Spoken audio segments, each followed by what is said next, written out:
Hey guys, it's Courtney from Wonder in English, and today I wanted to give you guys the 5 most common phrasal verbs in English. Let's get started.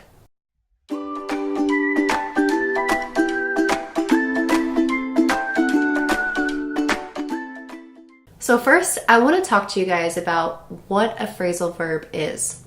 So a phrasal verb means that it's a verb in a phrase. So it's a verb that has more than one word. For example, you could use the word go. That's a verb. But if you attach another word to it, typically a preposition like go out, it completely changes the whole meaning of the verb. So phrasal verbs can be really challenging because when you read them, it's not always intuitive as to what they mean.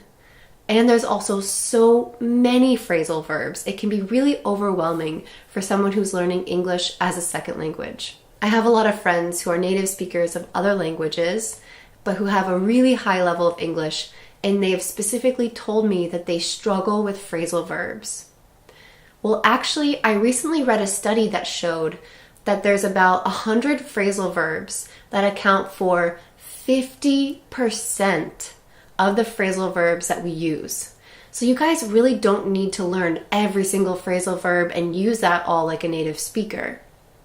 All you need to do is learn the top 100 phrasal verbs, and then you'll be able to use them in tons of different scenarios. So the thing about it is, even though there are only 100 phrasal verbs that I would suggest you definitely memorize, the problem is that each phrasal verb has multiple meanings. So this means that there could be actually like 500 different meanings because there's 100 phrasal verbs and maybe each one has at least 5 meanings. So today I'm going to give you the top 5 phrasal verbs that the research has found and has proven are the most common phrasal verbs in English. And I'm going to give you each of their meanings as well, especially the most common meanings, and I'm going to use it within a sentence. So let's get started. The first phrasal verb is go on. When you pair these two words together, it has 5 different meanings. The first is to continue something. So I could say, you can go on without me. Like you can leave and continue doing what you're doing without me. So a native speaker would easily say that. It also means to happen. So I could say, what is going on? That means what's happening. The third meaning is it moves forward. So I could say, life goes on even after someone you love dies. That means life continues to move forward even when someone you love dies. In that same vein, the fourth meaning is to continue. So go on tends to have a meaning of continue. For example, I could say, go on, I'm listening. That means you can continue talking because I'm listening to you. The first definition meant to keep going on, even if it was without me. The third was that life goes on even when someone dies. So you could see that go on typically means continue. The fifth meaning is to start running, functioning, or operating. So to start working. So for example, you could say the lights went on. So went is a past form of go. So the lights went on means that maybe they weren't working before and it was during a storm and there was lots of rain. But then after the storm passed, the lights went on, they turned back on, and they started working properly. Okay, so that's the first phrasal verb, go on. The second essential phrasal verb is carry out. Carry out has 3 different definitions or meanings. The first means to execute, which means to do something. So if you carry out an action, that means you're doing it, you're seeing it from start to finish, you're completing it. For example, he carried out a task at work. You can definitely say this. That means you completed a task at work. The second definition is basically the same thing. It means to successfully carry something out into completion. So, if for example you were 007 or you fought in the military, you could say, I carried out that mission, that military mission, to completion. I carried out the mission. The third is to obey. So we carry out someone else's orders, meaning we obey someone else's orders. So you could say he carried out her instructions at work. So basically, carry out has the meaning that you're completing something, that you're following through with something. So let's recap. Go on has a meaning to continue, and carry on has the meaning to follow something through and complete something. What about the third phrasal verb? So the third phrasal verb is set up. This phrasal verb has a ton of different meanings. So what I'm going to do is go over the general idea of these meanings rather than list them all out because they are too similar to really tease them apart. So one of the most important meanings of set up is to create something. So setting something up involves the act of creating something. It can mean to set up something physically. For example, you can set up furniture that you get from IKEA, which means that you'll have separate planks of wood that you'll screw together and set it up so that it looks like the final furniture. Or you can create something that's not tangible, meaning you can't touch it. So you could set up a foundation or a program.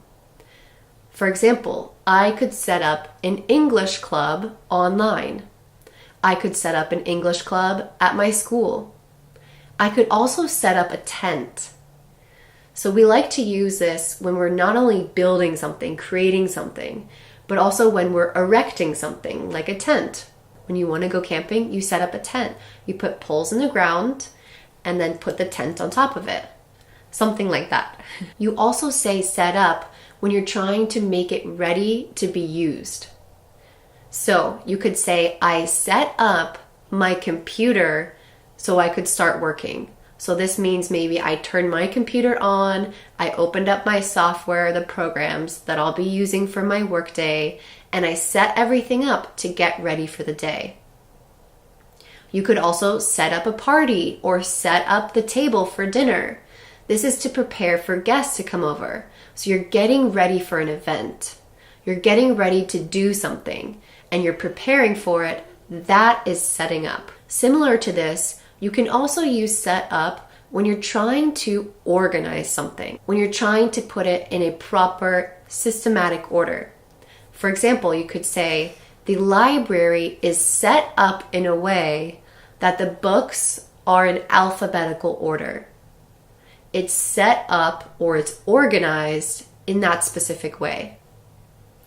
So those are all the meanings of set up. The fourth phrasal verb is pick up. Pick up is a phrasal verb with lots of meanings. So again, I'm going to synthesize or condense the information so that there's not a ton of different meanings, but I'm taking the idea of the meanings that overlap and sharing them with you. The most important meanings. So what are those meanings? Well, first, pick up literally means to grab something and pick it up in the air. That's an easy one. To take something with your hand. That's picking up. You can also pick someone up in your car. So this involves transporting something. So when I pick something off of the ground, right now I have my hand, my phone, I'm picking it up off my hand. But I can also pick someone up with my car and transport their body like I just transported my phone. So for example, if I have a kid and they are at school, I go in my car to pick them up from school. It's important to note as well that you can hear me say pick them up from school. So phrasal verbs don't have to be next to each other. Pick up is a phrasal verb, but I said pick them up. So them, things can go in between, like them. Words can separate the phrasal verbs, but the phrasal verbs still have the same meaning. Because they can be separated by other words, this makes it a lot more complicated. It makes it more challenging for second language speakers of English to understand and to know what phrasal verbs are being used in a sentence. So just be mindful of that and look out for that, especially when you're reading. So I mentioned earlier that pick up meant you could literally pick something off of the ground. Well, we also use this when we're gathering multiple things together, normally from the ground or from somewhere lower. So for example, I pick up trash on the beach. That means I'm going to go to the beach and pick up all the pieces of trash that I see. It means to collect or to gather. If you say pick up on, this has a different meaning than everything else. To pick up on something means that you notice it. So for example, I easily pick up on the energy and the emotion that other people have in the room. This means that I'm very aware and I'm very good at noticing other people's emotions. Pick up can also mean to increase or to add. We like to use this when we're talking about speed. It's like you're gaining momentum, you're increasing in momentum. For example, if you go down a hill on a bike, we would say that bike picks up speed when it goes down a hill, because you start to get faster and faster as you go down the hill. You pick up speed. Another meaning is to buy something in a casual way. So what I mean by casual is that it wasn't necessarily planned. So for example, maybe I'm going to my friend's house and then I decide to go home. But on my way home, I stop at the store and pick up some milk because we ran out of some. So here I say pick up some milk. I'm not going out and buying groceries, buying all the stuff, writing a list and all of this. I'm just going to pick up something quickly, maybe one or two things. And it's not really something that I had planned ahead of time. It's just convenient to go run and real quick pick something up from the store. You can also use pick up like as in picking up a woman from a bar. So this is when you're trying to attract someone, when you want to go home with someone, when you're interested sexually in someone. We even call phrases that certain people use on women or on men to try to attract them, to try to interest them. We call these phrases pick-up lines because you're trying to pick up the woman and bring her with you to your house. Not physically pick her up, but pick her up as in make her interested in going home with you. So a pick-up line would be like, did it hurt when you fell from heaven? Because you're an angel. Something like this. Something really lame like this. So that is used to pick up women. So earlier I said that pick up can be used to increase something. You can use this in a couple of different senses. So you can pick up momentum, you can pick up speed in your car and your bike, but you also can have your mood be elevated so you can feel happier. So your mood picks up, it gets better, it increases in happiness. You can also use this for energy. So again, intangible things that are happening to you. Your energy, the energy levels that you have, those can pick up after you eat a good meal. So it can increase, it can gain. It can also go from bad to good. So it can increase in its level of its goodness. So if I go to school and I have bad grades, well, halfway through the year, my grades can pick up. And that means they improved. They suddenly start getting this momentum in a positive direction. They start getting higher scores. And the last one we use picked up for is talking about dogs with smelling.